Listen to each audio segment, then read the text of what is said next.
ദ്രാവിഡ സംസ്കാരത്തിന്റെ നിറവ്, ഭക്തിയുടെ മഹാപ്രവാഹം. ദക്ഷിണേന്ത്യൻ സംസ്കാരത്തിലും ആത്മീയ ജീവിതത്തിലും ഒഴിച്ചുകൂടാനാകാത്ത ഒരു പേരാണ് പഴനി. തമിഴ്നാട്ടിലെ ദിണ്ടിഗൽ ജില്ലയിൽ സ്ഥിതി ചെയ്യുന്ന ഈ പുണ്യഭൂമി കാലം മായ്ക്കാത്ത വിശ്വാസങ്ങളുടെയും അനേകം ഐതിഹ്യങ്ങളുടെയും വിളനിലമാണ്. മലയാളികൾ ഉൾപ്പെടെയുള്ള ലക്ഷക്കണക്കിന് ഭക്തരെ ആണ്ടവന്റെ സന്നിധിയിലേക്ക് ആകർഷിക്കുന്ന പഴനി മുരുകൻ ക്ഷേത്രം ഒരു തീർത്ഥാടന കേന്ദ്രം എന്നതിലുപരി ഒരു സാംസ്കാരിക കേന്ദ്രം കൂടിയാണ്. പഴനി എന്ന പേര് വന്നതിന് പിന്നിൽ മനോഹരമായ ഒരു കഥയുണ്ട്. കൈലാസത്തിൽ വെച്ച് നാരദ മഹർഷി പരമശിവന് ജ്ഞാനപ്പഴം എന്നൊരു ദിവ്യഫലം നൽകി. ഇത് ആർക്കാണ് നൽകേണ്ടത് എന്ന കാര്യത്തിൽ ശിവൻ ഒരു പരീക്ഷണം നടത്തി.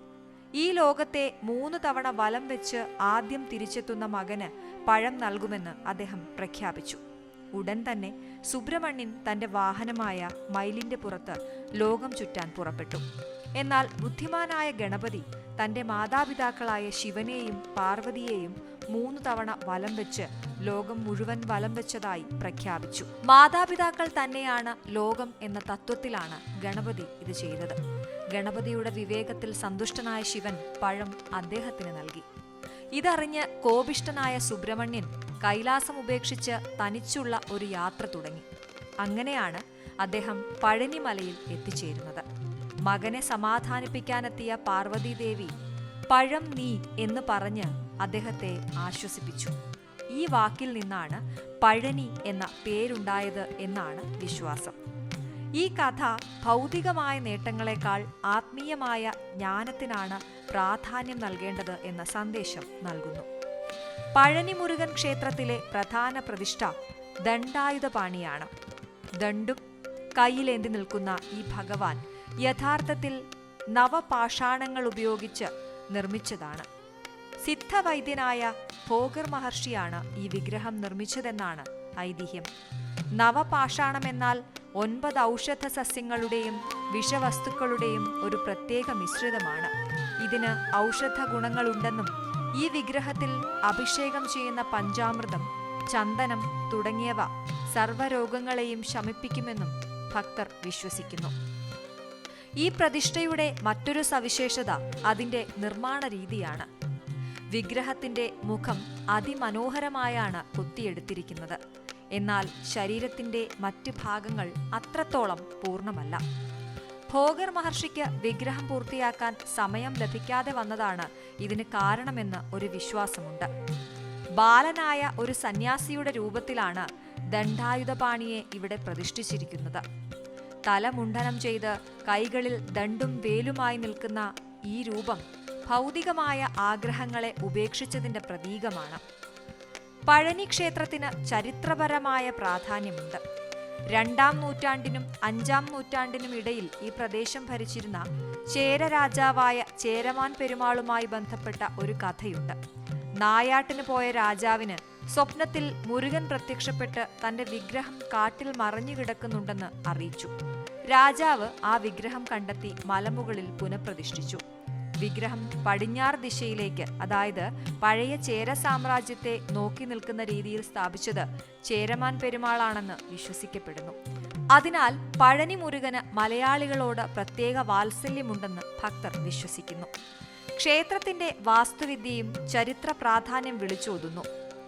ശ്രീകോവിൽ പഴയകാല ശില്പകലാ രീതിയിലാണ് നിർമ്മിച്ചിരിക്കുന്നത്. എന്നാൽ ചുറ്റുമുള്ള ശില്പങ്ങൾ പാണ്ഡ്യ കാലഘട്ടത്തിന്റെ സ്വാധീനം കാണിക്കുന്നു. ഇത് വിവിധ രാജവംശങ്ങളുടെ ഭരണകാലങ്ങളിൽ ക്ഷേത്രം വികസിച്ചതിന്റെ തെളിവാണ്. ക്ഷേത്രമതിലുകളിൽ പഴയ തമിഴ് ലിപിയിലുള്ള ധാരാളം സ്തോത്രങ്ങൾ കൊത്തിവെച്ചിട്ടുണ്ട്.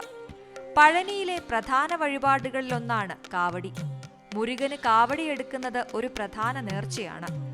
ഇത് കണ്ട് ഹിഡുംബൻ എന്ന രാക്ഷസന്റെ കഥയോടാണ് ഭക്തർ ബന്ധപ്പെടുത്തുന്നത്. ഹിഡുംബൻ പഴനിമലകൾ തോളിലേറ്റി കൊണ്ടുവന്ന് ഇവിടെ സ്ഥാപിച്ചു എന്നാണ് വിശ്വാസം. ഇതിന്റെ ഓർമ്മ പുതുക്കുന്നതിനാണ് ഭക്തർ കാവടിയെടുക്കുന്നത്. മറ്റൊരു പ്രധാന വഴിപാടാണ് തലമുണ്ഡനം ചെയ്യൽ. ഞാൻ എന്ന അഹംഭാവം ഉപേക്ഷിച്ച് ദൈവത്തോട് പൂർണ്ണമായി സമർപ്പിക്കുന്നതിന്റെ പ്രതീകമായി ഇത് കണക്കാക്കുന്നു. ഭൗതികമായ എല്ലാ ഭാരങ്ങളെയും ഉപേക്ഷിച്ച് ആത്മാവ് ശുദ്ധീകരിക്കുന്നതിന്റെ ഒരു ആചാരമാണിത്. പഴനിയിൽ ഇതിനായി ധാരാളം ക്ഷൗരകേന്ദ്രങ്ങൾ പ്രവർത്തിക്കുന്നുണ്ട്. പഴനി മുരുകൻ ക്ഷേത്രത്തിൽ ദിവസവും 6 പൂജകളാണ് അനുഷ്ഠിച്ചു വരുന്നത്. ഓരോന്നിനും അതിൻ്റെതായ പ്രാധാന്യമുണ്ട്. അതിരാവിലെ 6:50 ക്ഷേത്രം തുറക്കുന്നതോടെ വിഴപൂജ ആരംഭിക്കുന്നു. തുടർന്ന് രാവിലെ 8 മണിക്ക് സിറുകള പൂജയും 9 മണിക്ക് കാലശാന്തി പൂജയും നടക്കുന്നു. ഉച്ചയ്ക്ക് 12 മണിക്ക് ഉച്ചികാല പൂജയോടെ ഉച്ചസമയത്തെ പൂജകൾ പൂർത്തിയാകും. വൈകുന്നേരം 5:30 നടക്കുന്ന സായരക്ഷൈ പൂജയാണ് ഏറ്റവും പ്രധാനപ്പെട്ട പൂജകളിലൊന്ന്. ഈ പൂജയിൽ ഭഗവാൻ ദണ്ഡായുധപാണിയെ രാജകീയ വസ്ത്രങ്ങളും ആഭരണങ്ങളും അണിയിച്ച് രാജാലങ്കാരം നടത്തുന്നു. ഇത് ദർശിക്കുന്നത് ഭക്തർക്ക് ഐശ്വര്യകരമാണെന്ന് വിശ്വസിക്കപ്പെടുന്നു. രാത്രിയിലെ അവസാന പൂജയായ രാക്കാല പൂജ 8 മണിക്ക് നടക്കും. ഈ പൂജകൾക്ക് ശേഷം ദണ്ഡായുധപാണി ബാലരൂപത്തിലായതുകൊണ്ട് അദ്ദേഹത്തിന് ആവശ്യമായ വിശ്രമം ലഭിക്കാനായി രാത്രി 9 മണിയോടെ ക്ഷേത്രനട അടയ്ക്കുന്നു. ഈ പൂജാക്രമങ്ങൾ ഭഗവാന്റെ ഒരു ദിവസത്തെ ചര്യയെയും അതോടൊപ്പം ഭക്തരുടെ ആത്മീയ ആവശ്യങ്ങളെയും പൂർത്തീകരിക്കുന്നു. പഴനിയിലെ മുരുകൻ ക്ഷേത്രത്തിൽ നിരവധി പ്രധാന ഉത്സവങ്ങൾ ആഘോഷിക്കാറുണ്ട്. അവയിൽ ഏറ്റവും പ്രധാനപ്പെട്ടത് തൈപ്പൂയമാണ്. തമിഴ് കലണ്ടറിലെ തൈമാസത്തിൽ വരുന്ന പൂയം നക്ഷത്രത്തിലാണ് ഈ ഉത്സവം കൊണ്ടാടുന്നത്. പുരാണങ്ങളനുസരിച്ച് ലോകത്തെ ഭീഷണിപ്പെടുത്തിയ താരകാസുരനെ മുരുകൻ വധിച്ചത് ഈ ദിവസമാണ്. ഈ വിജയം അനുസരിച്ചുകൊണ്ട് ആയിരക്കണക്കിന് ഭക്തർ കാവടിയേന്തിയും തലമുണ്ടനം ചെയ്തും പഴനിയിലേക്ക് കാൽനടയായി എത്തുന്നു. മറ്റൊരു പ്രധാന ഉത്സവം പൈങ്കുനി ഉത്സവമാണ്. മാർച്ച് ഏപ്രിൽ മാസങ്ങളിൽ നടക്കുന്ന ഈ ഉത്സവം മുരുകന്റെ വിവാഹവുമായി ബന്ധപ്പെട്ടതാണ്. ഈ സമയത്ത് ഭക്തർ പ്രത്യേക പ്രാർത്ഥനകളിലും പൂജകളിലും പങ്കെടുക്കുന്നു. കൂടാതെ സ്കന്ദഷഷ്ഠി അഥവാ ശൂരസംഹാരം എന്ന ഉത്സവം നവംബർ മാസത്തിൽ ആചരിക്കുന്നു. മുരുകൻ അസുരനായ ശൂരപത്മനെ വധിച്ചതിന്റെ ഓർമ്മ പുതുക്കുന്ന ഈ ഉത്സവം ഭഗവാന്റെ ശക്തിയുടെയും വിജയത്തിന്റെയും പ്രതീകമാണ്.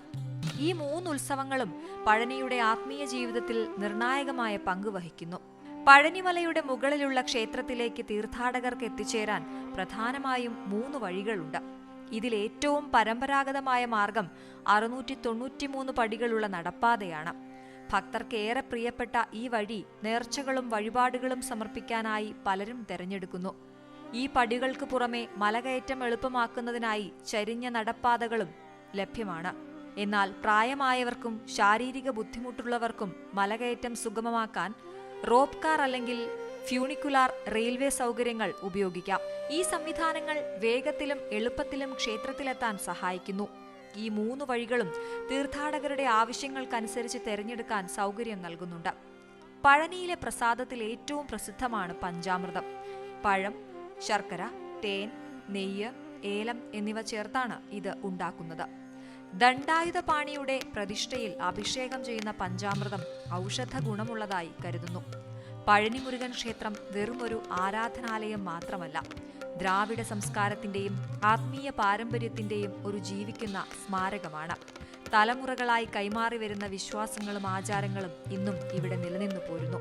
ഹരഹര മുരുകാ വിളികളും കാവടിയാട്ടങ്ങളും പഴനിയെ എല്ലായ്പ്പോഴും ഊർജ്ജസ്വലമാക്കി നിർത്തുന്നു. ഈ പുണ്യഭൂമി ഒരു ജനസഞ്ചയത്തിന്റെ ജീവിതത്തിന്റെ ഭാഗമായി മാറിക്കൊണ്ടിരിക്കുന്നു.